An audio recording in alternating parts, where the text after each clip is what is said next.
नमस्कार दोस्तों, मैं पंडित के शर्मा, संपादक ज्योतिष गुरु मासिक पत्रिका स्वागत करता हूं आपका इस YouTube चैनल में और स्वागत करता हूं आपका इस खास कार्यक्रम में।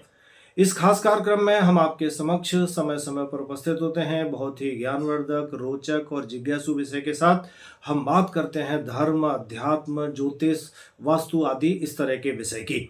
तो आज भी हम आपके समक्ष उपस्थित हैं ऐसे ही एक बहुत ही जिज्ञासु विषय के साथ। और जिज्ञासु इसलिए क्योंकि हम बात करने जा रहे हैं आने वाले वर्ष 2026 के राशिफल की। जानेंगे हम सभी राशियों के लिए अलग अलग कैसा रहने वाला है वर्ष 2026। हम बात करेंगे सभी राशियों के कैरियर की, सभी राशियों के संबंधों की, रिलेशनशिप की, धन की, स्वास्थ्य की, और ये भी बात करेंगे कि कौन सा समय ऐसा होगा जिस समय आपको सावधानी रखनी होगी। तो अब तक हम पहले के अलग अलग वीडियो में बात कर चुके हैं मेष राशि की, वृष राशि की, मिथुन राशि की, और अब हम बात करते हैं राशि चक्र की अगली राशि यानी कि कर्क राशि की। तो कर्क राशि के जो जातक हैं या जिन लोगों की कर्क राशि है उनके लिए कह सकते हैं वर्ष 2026 काफी खास रहने वाला है। यानी ये वर्ष आपके लिए काफी अच्छा और काफी लकी साबित हो सकता है। वर्ष की जब शुरुआत होगी 2026 की, तो गुरु यानी देवगुरु बृहस्पति आपके 12वें भाव में विचरण करेंगे या आपके 12वें भाव में उनका गोचर चल रहा है, जिसके कारण आपको थोड़ी खर्चों की अधिकता रह सकती है, या विदेश संबंधी कोई कार्य, विदेश संबंधी कोई व्यापार, कोई विदेश संबंधित यात्रा भी आपकी हो सकती है। इस तरह के योग आपके 12वें भाव में बैठे बृहस्पति निर्माण कर रहे हैं।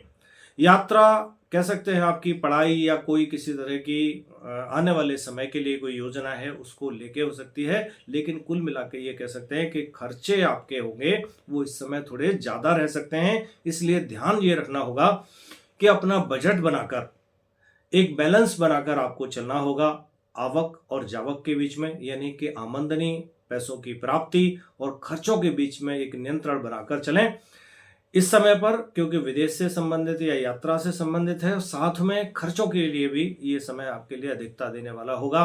21 मई के बाद में जिस समय देवगुरु बृहस्पति का गोचर परिवर्तित होकर आपकी अपनी खुद की राशि में आएगा, यानी आपके पहले भाव में जिस समय गुरुदेव प्रवेश करेंगे, उस समय पर कह सकते हैं कि आपको व्यापक लाभ और आपकी जो प्रतिष्ठा है उसमें मजबूती आएगी। यानी ये जो गोचर होगा आपके लिए लाभ के लिए भी अच्छा होगा, और आपकी जो प्रतिष्ठा है, आपका मान सम्मान है, उसमें भी ये बढ़ोतरी करेगा। आत्मविश्वास जो होगा इस समय पर वो भी आपका बढ़ा रहेगा। आपके व्यक्तित्व में एक सकारात्मक बदलाव आएगा, यानी ये आप महसूस करेंगे कि आपका जो व्यक्तित्व है वो काफी सकारात्मक हो गया है, जिसके कारण लोग आपकी तरफ आकर्षित हो रहे हैं या लोग आपकी बात को ध्यान से सुन रहे हैं। अगर हम आपकी 2026 के लिए रिलेशनशिप की बात करें, लव लाइफ की बात करें, तो कह सकते हैं कि जो वर्ष की शुरुआत हो रही है वो विदेश में यात्रा, पढ़ाई, इस तरह की योजनाओं की ओर आपका ध्यान खींचने वाली हो सकती है। इसलिए परिवार और जीवन साथी को पहले से ही इन सब बातों को समझा दें, उनके साथ ये क्लियरिटी रखें ताकि उन्हें किसी तरह की कोई चिंता ना बढ़े या चिंता ना हो। 9वें भाव में शनिदेव के होने के कारण आपकी जो सार्वजनिक छवि है उस छवि में धीरे धीरे कुछ असहज पल भी आ सकते हैं। इसलिए जो आपके निजी मामले हैं या जो पारिवारिक परंपराएं हैं या पारिवारिक लोगों के साथ जो तालमेल है उसको अच्छा बनाए रखें। सभी परिवारीजनों की मान सम्मान या सबके साथ मिलजुलने का प्रयास करें। 21 मई के बाद में जब देव गुरु बृहस्पति आपके प्रथम भाव में यानी आपके लगन में जिस समय पर आएंगे, आत्मविश्वास जैसे पूर्व में बताया गया आपका बढ़ेगा ही, लेकिन आपके जो रिश्ते हैं उसमें भी सुधार होगा, क्योंकि लोग आपके जो संतुलित इस समय पर जो आपका स्वभाव बनेगा या जो सकारात्मक प्रतिक्रिया देने वाला जो स्वभाव बनेगा, उसके लिए लोग भी आपके प्रति सकारात्मक व्यवहार रखेंगे, सकारात्मक प्रतिक्रिया देंगे। चलिए बात कर लेते हैं मुख्य रूप से जिसके लिए सभी लोग ज़्यादा उत्सुक होते हैं, यानी कि आपके कैरियर की और फाइनेंस की। क्योंकि अधिकांश जो चिंता है प्रत्येक व्यक्ति को अपने कैरियर को लेके है या फिर आर्थिक फाइनेंस के जो मसले हैं उनको लेके चिंता बनी रहती है। साल की जब शुरुआत हो रही है उस समय पर देवगुरु बृहस्पति आपके 12वें भाव में है।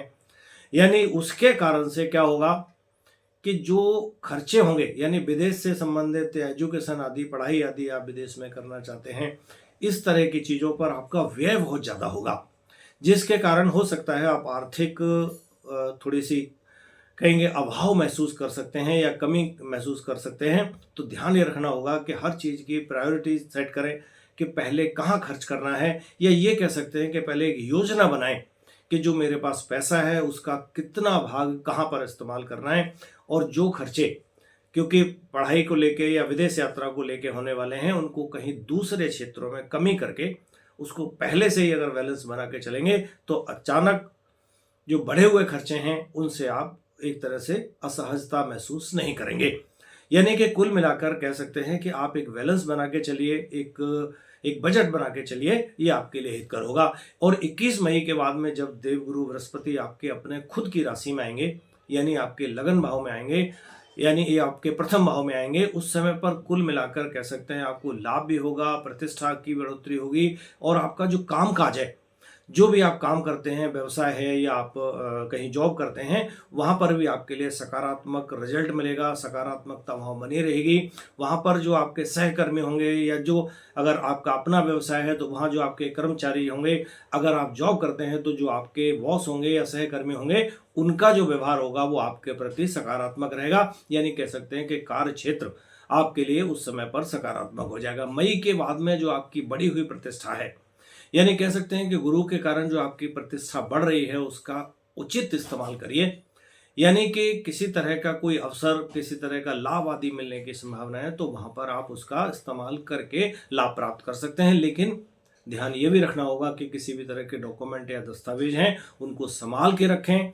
विदेश से जुड़ी हुई जो भी प्रस्ताव या जो भी आपको एक अपॉर्चुनिटी मिलती है उसको भी ठीक से समझ के सावधान रहकर प्रत्येक कार्य को करिए। समय आपके लिए अच्छा रहने वाला है। चलिए बात कर लेते हैं स्वास्थ्य को लेके। वैसे तो ये वर्ष आपके लिए स्वास्थ्य की दृष्टि से भी ठीक ही रहने वाला है, लेकिन अधिक यात्राएं, पढ़ाई का दबाव, सार्वजनिक जिम्मेदारियां जो हैं वो आपके लिए तनाव या टेंशन बढ़ा सकती है, तो इनको थोड़ा नियमित करके रखें। इसलिए ये भी ध्यान रखें कि सभी कामों को करते करते अपनी ऊर्जा को नियंत्रित बनाए रखने के लिए समय पर सोएं, समय पर भोजन करें, और संभव हो तो योगा, मेडिटेशन या छोटी मोटी साधारण सैर आदि घूमने जैसा काम करें। समय से नियमित रूप से सात्विक और घरेलू भोजन का नियमित भोजन करें ताकि आपकी पाचन क्रिया आदि भी ठीक बनी रहे और मन शांत रहे। नींद पूरी लेंगे तो निश्चित रूप से आपका मन शांत रहेगा और जो दबाव है उसको आप आराम से सह सकेंगे।